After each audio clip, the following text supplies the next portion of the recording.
First heard it's funny. There's, like you said, there's mixed emotions, right? Because I can remember being angry at Julius throughout his tenure here, right? There's times when I'm like, yo, bro, go the fuck into the paint and work. Stop shooting the three. Yeah. Go into the paint and work. You know what I'm saying? So you know, there's that part of me that only just felt the same way. But I mirror your statements because he was like, just like, and it goes both ways, right? We took a chance on him, he took a chance on us, and he definitely, absolutely created a sense of energy, relevance. You know what I'm saying? Like bully type, you know what I'm saying? Like that, that shit that we are. So he came and he brought that here. And then when you start to couple other, you know, players with him and things like that, it started to like get like, there's your foundation. Now you're getting a feel, right? When Brunson arrived, everyone said that we overpaid the guy. Yes, sir. Right. And now you start to see the, you know, the additional additions, right? The now Josh it's a steal. Right. Yeah. Now it's a fucking steal, right?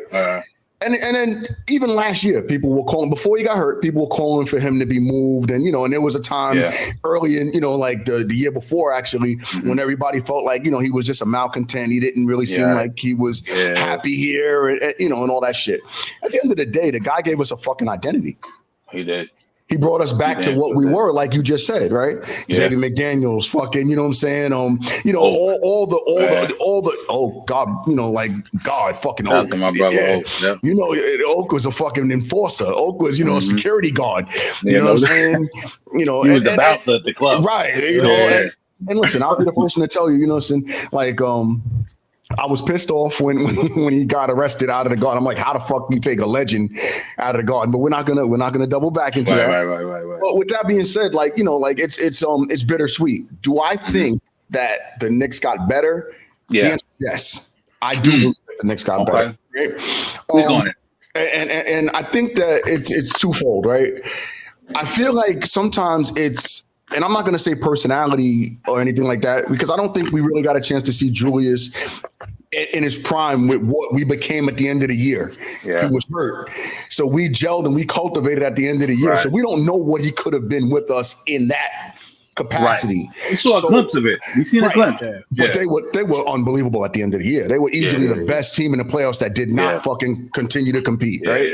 And that just was from, you know, just injury, attrition, and, you know, just a lack of depth at that point, you know, kind of fucked us over. But we don't know what he could have done. So maybe we gave up too soon on what it would have looked like with him 100%, because he brings that durability, he brings that, you know, he never really had any major injuries other than, you know, last year, to be honest. That, you know, if you really think about it. That so dirty Miami shit. Fuck the Miami dude. Right. So there's the weird mental dichotomy. I'm like, KAT comes with a history of injury. Unfortunately, he's, you know, he's not the most tough player in the fucking world, you know, to say the least. But he's got a shitload of fucking skill. Yeah. The guy's got skill. He's got a phenomenal outside shot, which could be to his detriment also, because I tell his ass, get your big ass in the paint and get some fucking boards also. So there's always that. Now, the other part is, will he fit into the like flow of the offense? I believe absolutely. I think that's the seamless part. I believe that's going to be easy as fuck. Like the guy can run the floor. He's, you know, he's got the guard type, you know, qualities in a larger, you know, character. Yeah. So, you know, so I think I think that we absolutely got better with the trade. I didn't want to see Dante go, but you know, we'll kind of go from there. You know, no man, you know me, I'm loyal to the soil, man. Like, no doubt, they did hold me dirty, but I can see you did them dirty. You think Leon Rose did him dirty? I see why. To the soil. That was official. CAA Mafia straight. You know what I mean? Like, I think Leon Rose did what any great general manager over trying to create a dynasty does, and he made he made an executive decision. He sees Mitchell Robinson is hurt; he's not going to be able to start. We couldn't get any of the big men centers that we wanted to get in the free agency, and nobody wanted to deal with us, you know. And we needed, somebody 6'11", 7 feet, which is Karl Anthony Towns. He can play that big for us. He can stretch it.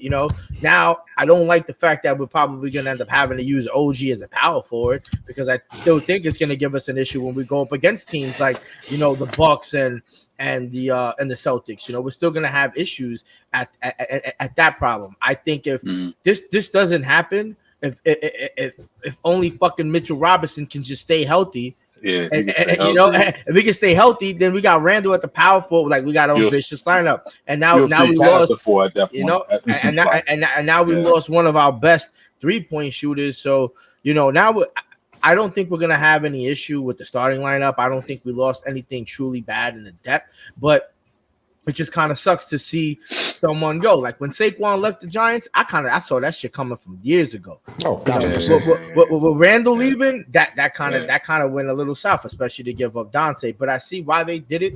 The Dante thing threw me off, guys. Yeah. Yeah, and they were scheming on Randle for a minute. Yeah. Seriously, and then there's a miss, and then the thing that gets me is that there's that mixed perception of how he wanted to play with these guys, and he couldn't wait for the next season for everybody to come back and play with his boys, and Villanova and Randle coming back, and now everybody's gonna be healthy, and let's make a run back for it again, and then the the whole perception and what he's saying all changes and flips the script, that now he wanted a starting role and all this other shit. It's like, all right, come on, guys, like now you're just trying to it's almost like they want to spoon feed us and flip the story to make us almost feel like, all right, good, get him out of here. You know what I mean?